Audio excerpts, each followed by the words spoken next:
Gisosi na sa Mines and Geosciences Bureau ang lugar sa Compostela nga adunay pagpangliki sa Yuta o pagkalos no sa parte nini.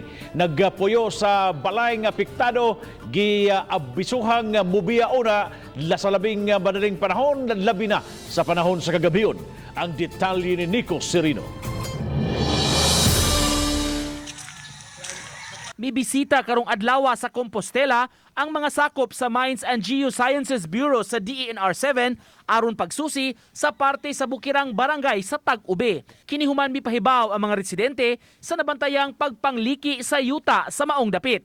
May parte gyud nga nahunlak pa o gibanabanang mga 1 ka metro. Ang maong dapit patag kaniadto ug tugwayanan unta sa kahayupan. Matod sa operations head sa Municipal DRRMO, mibakwit una ang mga nagpuyo sa duha ka mga balay nga apektado.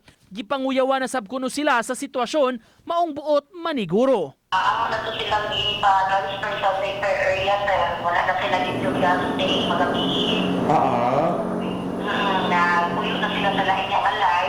But in the morning, hayag-hayag, sila lang daw, isa nila ang balay. Nag-alayo na sila sa taga-MGB kabahin sa insidente aron masuta kung unsa ang nakaingon sa hitabo. Padayon nila nga gimonitor ang sitwasyon sa maong lugar. Ang barangay, ang mga silang ginataysan nga ipapanagid ang mga tao nga ilan sa dito pa kantuan. Ni Godfrey Relien, Nico Sereno, Balitang Bisdak.